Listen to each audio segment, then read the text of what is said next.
Hello student, welcome to YouTube channel of Amit Shukla classes. हमने ray optics का course शुरू किया है 12th क्लास के स्टूडेंट्स के लिए बोर्ड एग्जामिनेशन के लिए। आज रे ऑप्टिक्स का सेकंड लेक्चर है और आज जैसा कि आप जानते हैं कि रे ऑप्टिक्स 12th बोर्ड में सबसे इम्पोर्टेंट टॉपिक है फिजिक्स का। इसका सबसे ज़्यादा वेटेज है 14 मार्क्स का। तो पिछली क्लास में हमने रिफ्रैक्शन ऑफ लाइट का फंडामेंटल्स कवर किए थे। आज हम करेंगे principle of reversibility of light. तो रिफ्रैक्शन ऑफ लाइट का ये आज हमारा लेक्चर नंबर क्या है? लेक्चर नंबर 2 है।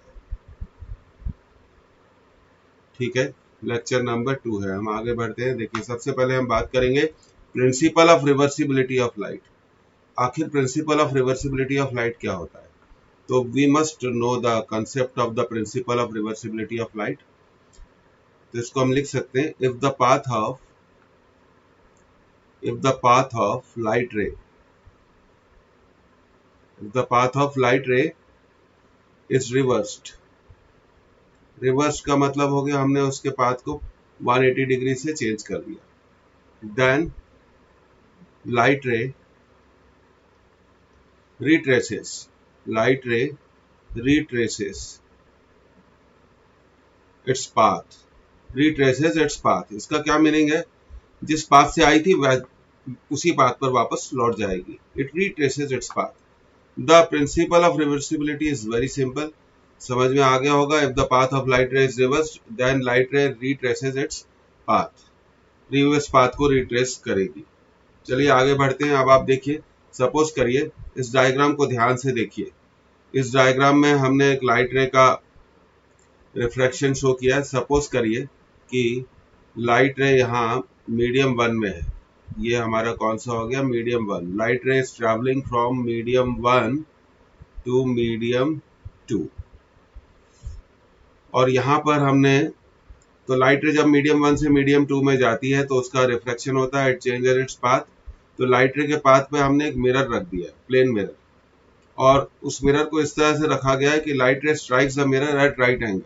आपने प्रीवियस क्लासेस में पढ़ा होगा, whenever light ray incident a plane mirror at right angle then it retraces its path। उसका मतलब जैसे टकराएगी, जैसे आई थी वैसे ही वापस लौट जाएगी। तो principal of reversibility of light को हम यहाँ पर अब यूज करना चाहते हैं। तो देखिए हम कैसे यूज करते हैं। लाइट रे मीडियम 1 से मीडियम 2 में ट्रेवल कर रही थी, तो हम लिख सकते हैं 1 mu 2 equal to sine I upon sine R. ठीक है। और अब देखिए, अगर हम लाइट रे के पाथ को रिवर्स कर दें, तो वो अपने पुराने पाथ पर वापस लौट जाती है। अब रिवर्स पाथ के लिए, फॉर रिवर्स पाथ आप लिखिए, इक्वेशन लिखिए, स्नेल्स लॉ लिखिए। For reverse path you can write down 2 mu 1। Why 2 mu 1? क्योंकि लाइट रे सेकंड से फर्स्ट में जा रही है। तो 2 म्यू 1, तो 2 में बनने वाला एंगल कितना है आपका? आर। तो हम लिख सकते हैं इसको sine R divided by sine I. Sine R divided by sine I. ये बात आपको बिल्कुल क्लियर हो जानी चाहिए, क्योंकि मीडियम 2 से कहाँ जा रही है? मीडियम 1 में, और मीडियम 2 में बनने वाला एंगल आर है और मीडियम 1 में बनने वाला एंगल आई है। अब देखिए हमारे पास दो इक्वेशन आ गए। हम इन दोनों इक्वेशंस को मल्टीप्लाई कर देंगे। 1 multiplied by 2, what we get? Just see it, 1 mu 2 into 2 mu 1 equal to sine I by sine R, आराम से मल्टीप्लाई करिए, into sine R divided by sine I. अब साइन आई कैंसिल हो जाएगा sign आई से, उसी तरह साइन आर भी साइन आर से कैंसिल हो जाएगा। तो स्टूडेंट्स क्या मिलेगा आपको? एक interesting result, 1 mu 2 into 2 mu 1, 2 mu 1 equal to 1। तो इसका मीनिंग क्या है कि 1 म्यू 2 को हम लिख सकते हैं 1 अपॉन 2 म्यू 1। प्लीज इसको याद रखिए, ये एक इंपॉर्टेंट कंसेप्ट है। 1 म्यू 2 को आप क्या लिख सकते हैं? 1 अपॉन 2 म्यू 1। तो मैं इसको एक और एग्जांपल से कहना चाहता हूं, जैसे ए म्यू जी, तो आप क्या लिख सकते हैं? 1 अपॉन जी म्यू ए। तो ये बात समझ में आ गई। हम principal of reversibility of light से ही इस रिजल्ट को एस्टैब्लिश कर सकते हैं। किसी भी रिफ्रेशर का आप यूज कर सकते हैं, मार्केट में बहुत रिफ्रेशर्स हैं, एनसीईआरटी यूज कर सकते हैं। ये जो कोर्स है ये 12th क्लास के बोर्ड एग्जामिनेशन के लिए कोर्स है। इस कोर्स में हम previous years of board examinations जितने भी हुए हैं उनके सारे क्वेश्चंस को भी डिस्कस करेंगे, सॉल्व करेंगे, वहां जो न्यूमेरिकल्स आते हैं उनको भी सॉल्व करेंगे, वहां जो डेरिवेशन आते हैं उनको भी सॉल्व करेंगे। तो नोट करते जाइए, कॉपी पेन लेकर बैठा करिए। तो आपको क्लियर हो गया। हमेशा याद रखिए 1 μ2 इक्वल टू क्या लिख सकते हैं, 1/2 μ1। ओके, अब देखिए refraction through a glass slab, एक लाइट के रिफ्रैक्शन को हम डिस्कस कर रहे हैं, refraction through a glass slab. अब ये ग्लास स्लैब है और यहाँ पर एयर है। कंसीडर करिए एक लाइट रे को which is in air, light rays travelling from, देखिए light rays travelling from air to, light rays traveling from air to glass, it is traveling from air to glass. So we can say that it is traveling from rarer medium to the denser medium, it will bend towards the normal, understand, it will bend towards the normal. उसके बाद light ray फिर से refract होगी, it will travel from glass to air. तो देखिए हम लिख सकते हैं a mu g can be written as sin I by sin r1। हमने मान लिया कि ये एंगल R1 है, अगर ये एंगल R1 है तो ये एंगल भी R1 होगा, अल्टरनेट एंगल्स R1 और R1। अब लाइट रे ग्लास से एयर में ट्रेवल करेगी तो ग्लास में बनने वाला एंगल कितना है R1 और एयर में बनने वाला एंगल कितना है E, हमने इसको E सपोज किया है। तो ये हो गया sign R1 upon sign E। आप सोच रहे होंगे E क्या है, E is very simple, angle of emergence. याद रखिए angle of emergence, it is angle of emergence. So this is our second equation. अगर हम लाइट रे के पाथ को रिवर्स कर दें तो लाइट रे जिस पाथ पे आई थी उसी पाथ पे वापस चली जाएगी।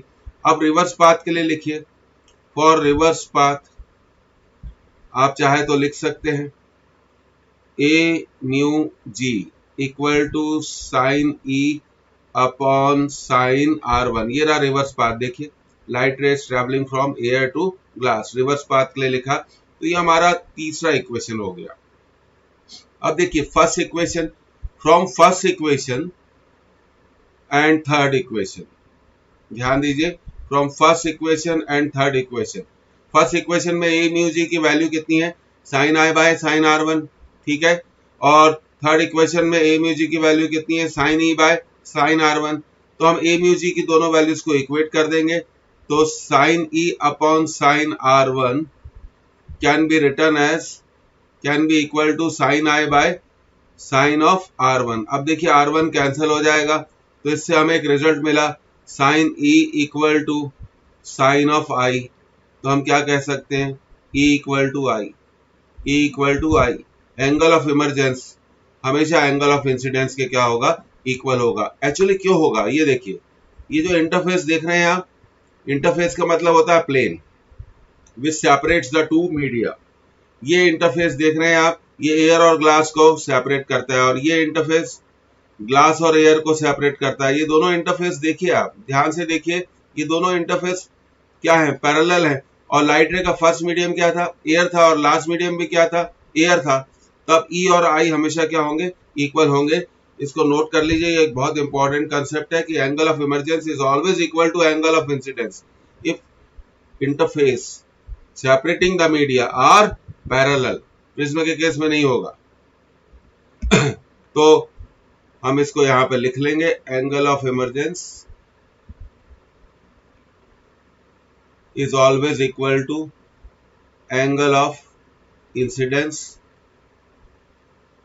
If interface separating the media are parallel to each other and first medium जो कि एयर था, first medium and last medium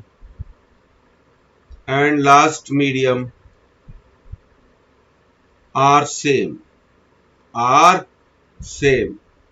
first medium and last medium are same. तभी एंगल ऑफ इमरजेंस और एंगल ऑफ इंसिडेंस इक्वल होंगे। ये एक important concept है, आप इसको नोट कर लीजिए, ये आपको मालूम होना चाहिए। First medium and last medium are same. मैं इसको फिर से रीराइट कर देता हूं, आर सेम। फिर से आप उस रिवर्स डायग्राम को देख सकते हैं। देखिए फर्स्ट मीडियम क्या था, एयर था, लास्ट मीडियम भी क्या था, एयर था। Angle of emergence is equal to angle of incidence, और वो इंटरफेस जो मीडियम को सेपरेट करते हैं वो क्या थे, पैरेलल थे, इसलिए E इक्वल टू आई होगा। नोट कर लिया, angle of emergence equal to angle of incidence if interface separating the media are parallel to each other. ये पहली कंडीशन हो गई, और सेकंड कंडीशन हो गई first medium and last medium are same, इसको याद रखिएगा। अब देखिए refraction through a combination of several media, हम बात कर रहे हैं refraction through a combination of several media. इस डायग्राम को ध्यान से देखिए, सपोज करिए कि ये हमारा मीडियम 1 है, light rays travelling from medium 1 to medium 2, फिर मीडियम 2 से लाइट रे ट्रेवल कर रही है, सपोज कर लीजिए मीडियम 3, और मीडियम 3 से वापस लाइट रे ट्रेवल कर रही है मीडियम 1 में, मीडियम 1 में। तो अब ध्यान दीजिए आप, ये जो आप एंगल देख रहे हैं, जब लाइट रे फर्स्ट मीडियम से सेकंड मीडियम में जाएगी तो हमने एंगल ऑफ इंसिडेंस को कितना सपोज किया, आई, और एंगल ऑफ रिफ्लेक्शन को कितना सपोज किया, R1। ये एंगल अगर R1 है तो ये एंगल भी R1 होगा। क्यों होगा स्टूडेंट्स, अल्टरनेट एंगल। फिर हमने इस एंगल को सपोज किया R2, तो ये एंगल भी क्या होगा, R2 होगा, अल्टरनेट एंगल्स, क्योंकि नॉर्मल एक दूसरे के क्या होते हैं, नॉर्मल एक दूसरे के क्या होते हैं, पैरेलल होते हैं। और ये देखिए हमने लाइट रे मीडियम 1 से स्टार्ट हुई थी और मीडियम 1 में ही रिटर्न हो रही है, तो ये E है, तो E इक्वल टू आई। अब हम देखिए इसके इक्वेशंस को कैसे लिखते हैं, इसको आप ध्यान दीजिएगा। देखिए लिखना शुरू करिए, 1 mu 2 equal to, light ray travel कर रही है फर्स्ट मीडियम से सेकंड मीडियम में, sine I by sine R1, ठीक है। अब लाइट रे सेकंड मीडियम से थर्ड मीडियम में आ रही है, तो हम लिख सकते हैं 2 म्यू 3 इक्वल टू, 2 में बनने वाला एंगल देखिए आप साइन R1, 3 में बनने वाला एंगल देखिए आप साइन R2, ये सेकंड इक्वेशन हो गया।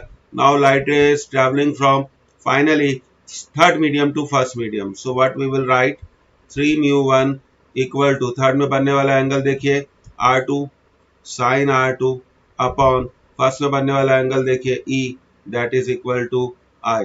तो इस तरह से हमने ये तीन इक्वेशंस बना लिए, आपको समझ में आ गया होगा।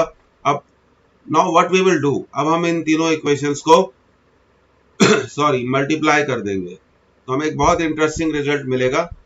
1 mu 2 into 2 mu 3 into 3 mu 1, 1 mu 2 की वैल्यू रखिए sine I by sine R1, 2 mu 3 sine R1 upon sine R2 into sine R2 upon sine I, ठीक है। अब देखिए कैंसिल करना शुरू करते हैं, साइन R1 से साइन R1 कैंसिल हो जाएगा, ठीक है।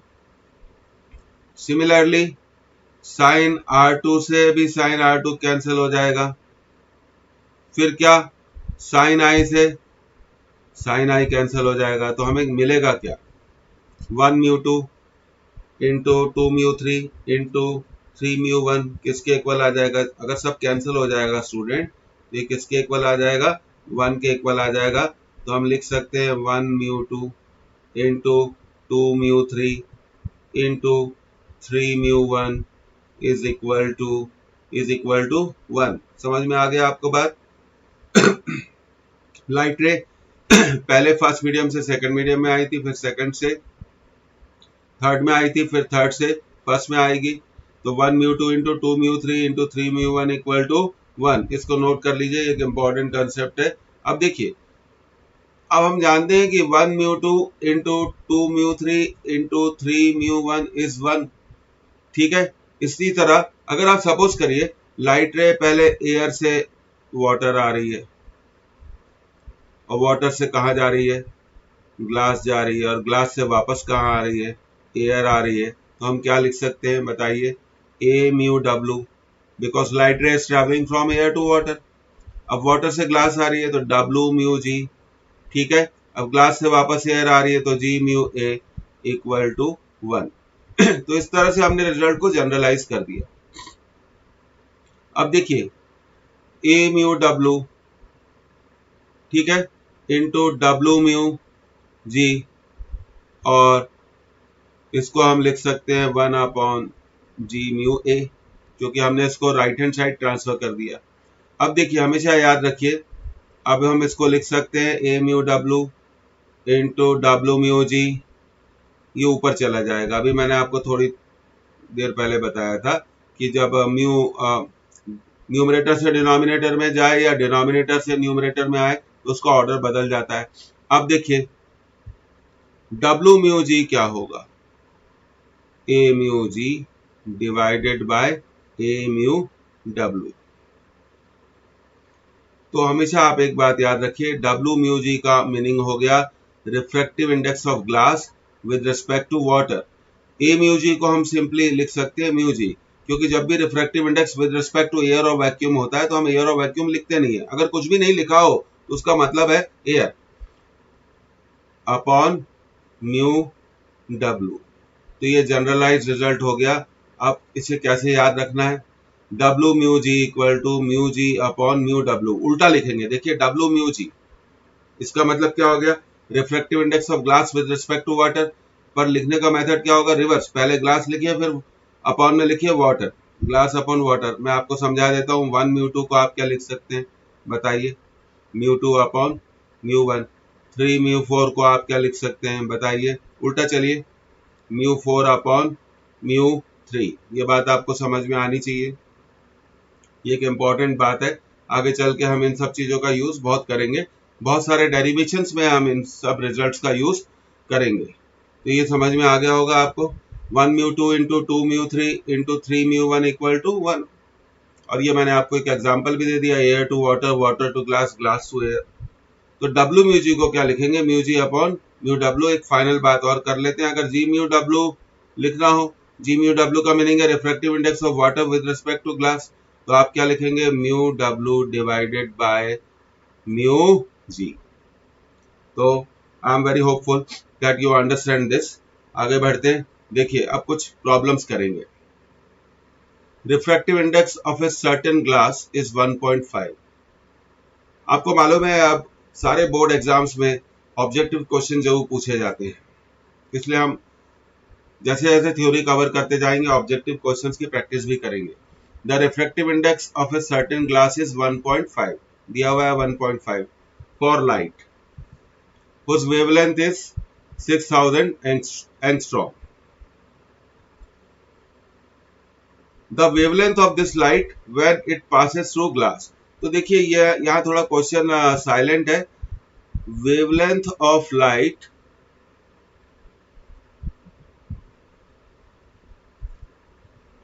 इन एयर गिवन है, कितना है, 6000 एंगस्ट्रॉम, और आपको निकालना है वेवलेंथ ऑफ लाइट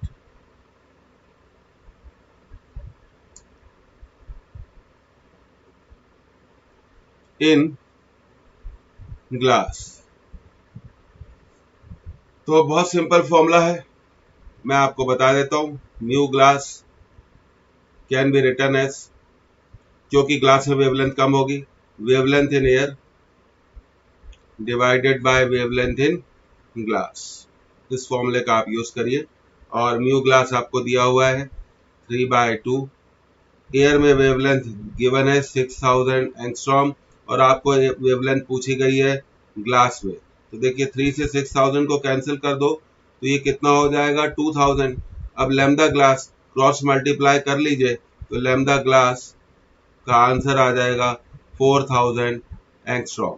और आप जानते हैं अगर एयर में वेवलेंथ 6000 एंगस्ट्रॉम है तो ग्लास में जो वेवलेंथ का आंसर होगा that should be the less than 6000 angstrom, क्योंकि डेंसर मीडियम में वेवलेंथ और वेलोसिटी दोनों डिक्रीज हो जाते हैं। तो देखिए इस क्वेश्चन का आंसर ये नहीं हो सकता अभी, क्योंकि 6000 एंगस्ट्रॉम है। 9000 हो ही नहीं सकता, ज्यादा है। 15000 भी नहीं हो सकता। तो बिना सॉल्व करे हम आंसर ए को टिक कर सकते हैं। थोड़ा कॉन्सेप्ट से काम करा करिए, कैलकुलेशन की जरूरत ही नहीं थी यहाँ, फिर भी हमने कैलकुलेशन करा, तो इसको नोट कर लिया। अगले क्वेश्चन पे आते हैं। A ray of light strikes a transparent glass slab, mu equal to √2. Question लिखते जाइए, कॉपी पेन लेके बैठा करिए। At an angle of incidence of 45 degree, ठीक है भाई, एंगल ऑफ इंसिडेंस दिया हुआ है। The angle between reflected ray and refracted ray is, अब देखिए स्टूडेंट थोड़ा कंफ्यूज हो जाते हैं। जब भी लाइट रे, मैं आपको एक बात बताना चाहता हूं, जब भी लाइट रे मीडियम चेंज करती है तो उसका रिफ्रैक्शन होता है, पर लाइट रे कभी भी 100% रिफ्रैक्टेड नहीं होती, 100% रिफ्लेक्शन नहीं होता। Some part of the light ray is also reflected. तो देखिए मैं यहाँ इस क्वेश्चन को सॉल्व करूंगा।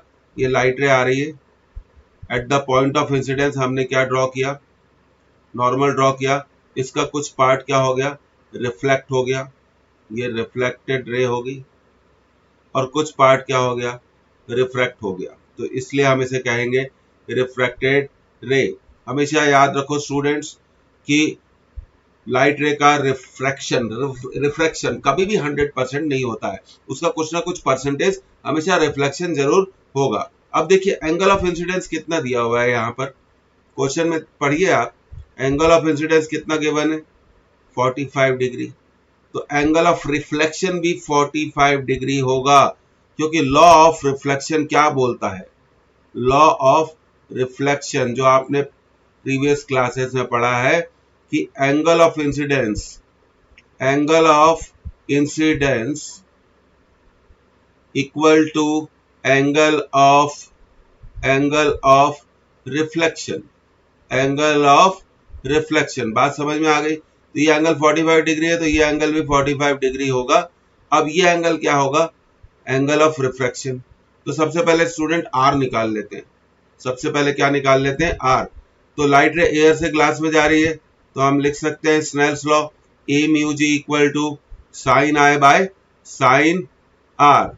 ए म्यू जी कितना गिवन है, √2, साइन आई कितना गिवन है, साइन 45 डिग्री, और साइन आर, तो आप जानते हैं साइन 45 डिग्री की वैल्यू होती है 1/√2, तो हम इसको लिख सकते हैं 1/√2 साइन आर। तो देखिए हमारा इक्वेशन ऐसे बना, √2 इक्वल टू 1/√2 साइन आर, तो साइन आर की वैल्यू कितनी आ जाएगी, 1/2। और 1/2 किसकी वैल्यू होती है, याद करो, सिंपल ट्रिग्नोमेट्री, साइन 30 डिग्री की।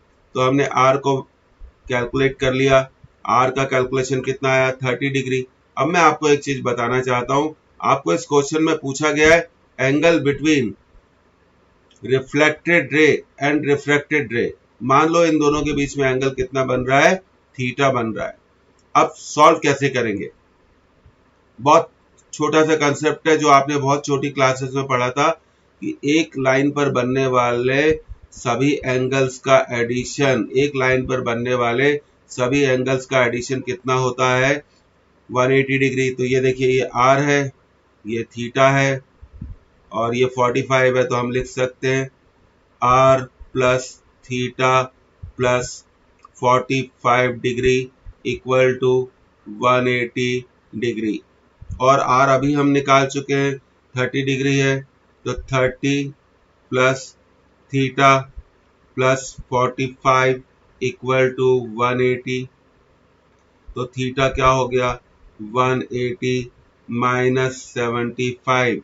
क्यों 75, 30 और 45 को ऐड करिए 75, और 180 में से 75 माइनस हो गया, तो आंसर कितना आया, 105। तो इस क्वेश्चन का आंसर क्या होगा, सी होगा। स्टूडेंट कॉपी पेन लेके बैठा करिए और नोट करा करिए क्वेश्चन को। हमेशा याद रखिए आपने क्या सीखा कि जब लाइट रे का जो रिफ्रैक्शन होता है, रिफ्रैक्शन कब होता है, when light ray travels from one medium to another medium, refraction is never equal to 100%। 100% light ray कभी भी रिफ्रैक्ट नहीं होती है, उसका कुछ पार्ट रिफ्लेक्ट जरूर होता है। तो ये कंसेप्ट आपको इस क्वेश्चन से क्लियर हुई होगी, नोट कर लीजिए। और कभी नोट नहीं कर पाए और कुछ छूट जाए तो लेक्चर को दोबारा देखिए और नोट करिए, अपने नोट्स बनाइए। मैं कोशिश कर रहा हूँ कि आपके नोट्स बोर्ड एग्जामिनेशन के पॉइंट ऑफ व्यू से बनते जाएं। तो चलिए देखिए एक और क्वेश्चन लेते हैं। The refractive index of glass is 3/2। ठीक है, क्वेश्चन पढ़ते पढ़ते डेटा लिखते जाइए, 3/2। Refractive index of water is 4/3। चलिए ठीक है, mu w is 4/3.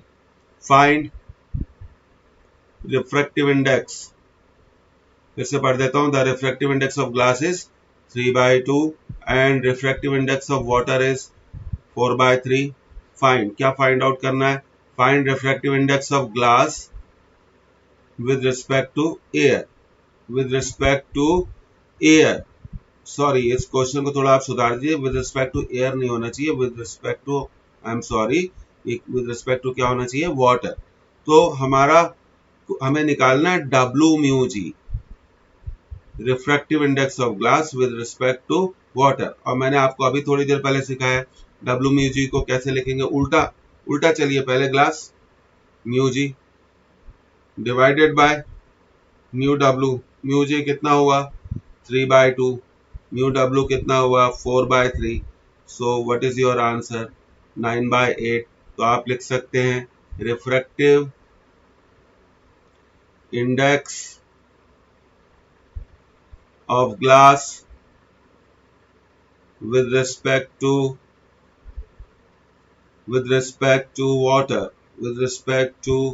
water equal to 9/8. Note कर लिया आपने क्वेश्चन? ये थोड़ा, I am sorry for that, ये आप थोड़ा सुधार लेना. ये विद रिस्पेक्ट टू एयर नहीं होना चाहिए. With respect to, it should not be with respect to air, it should be with respect to, मैं इसको काट देता हूँ, it should be with respect to water. हमें किसके रिस्पेक्ट में निकालना है? वाटर के रिस्पेक्ट में निकालना है. तो आपको उम्मीद है ये क्वेश्चन समझ में आ गया होगा. स्टूडेंट, एक और क्वेश्चन करते हैं. What is the time taken by light ray to cross a glass? What is the time? बड़ा अच्छा क्वेश्चन है, ध्यान से पढ़िए. What is the time taken by the light ray to cross a glass of thickness 4 mm. ठीक है, निकाल सकते हैं. आप जानते हैं velocity equal to distance upon time.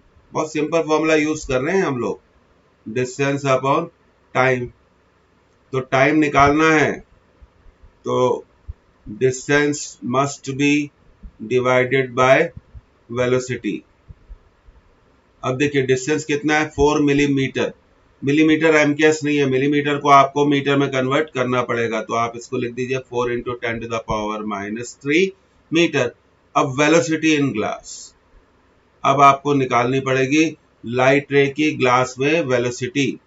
तो आपको मालूम है, मैंने आपको फॉर्मूला बताया था, mu equal to C/V, mu G equal to C/VG. तो velocity of light ray in glass is C/μg. C is velocity of light in vacuum, 3 × 10⁸. μg given है, कितना गिवन है? 3. तो 3 से 3 कैंसिल हो जाएगा. 10⁸ मीटर पर सेकंड. फर्स्ट इक्वेशन में आप इस वैल्यू को रख दीजिए. 4 × 10⁻³ डिवाइडेड बाय 10⁸. अब जब ये 10⁸ ऊपर जाएगा, न्यूमरेटर में शिफ्ट होगा, then it will become 4 × 10⁻11 seconds. आपका आंसर क्या है? 4 × 10⁻11 सेकंड्स. तो कभी भी आपको टाइम पूछा जाए तो आप सिंपल फॉर्मूला यूज करिए, velocity equal to distance upon time. तो देखिए कंसेप्चुअल प्रिपरेशन बहुत जरूरी है. अगर आपको, हमने सीरीज का नाम रखा है, हम डेफिनेटली 100% पेपर में ला सकते हैं. मेरे अपने कैरियर में, टीचिंग कैरियर में, हमें ऐसा बहुत बार हमारे साथ हुआ है कि हमारे बहुत सारे स्टूडेंट्स ने 100% थ्योरी में स्कोर करे हैं. और मैं आप लोगों से भी यही उम्मीद करता हूं. और मैं आप लोगों से एक चीज कहना चाहता हूं कि इस वीडियो को लाइक करिए, अगर आपको लगता है शेयर करिए, ज्यादा से ज्यादा स्टूडेंट्स को पहुंचाइए, सब्सक्राइब करिए और बेल आइकॉन को जरूर दबाइए. बेल आइकॉन को दबाएंगे तभी आपको पता चलेगा अगले लेक्चर्स के बारे में. अगर बेल आइकॉन को नहीं दबाएंगे तो आपको कैसे पता चलेगा अगले लेक्चर्स के बारे में. और मुझसे मेरे व्हाट्सएप नंबर पे आप कांटेक्ट कर सकते हैं।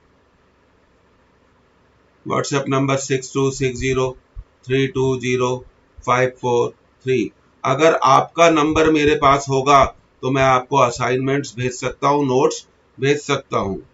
इसको समझिए, ये हमने उन स्टूडेंट्स के लिए शुरुआत करी है जो अच्छे मार्क्स लाना चाहते हैं। अच्छे मार्क्स का मतलब हमारा लैंग्वेज बहुत सिंपल है, 100%।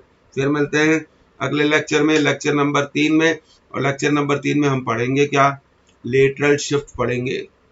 लेटरल शिफ्ट समझाएंगे क्या होती है, और apparent position of an object, apparent depth पढ़ेंगे। तब तक ले बाय बाय।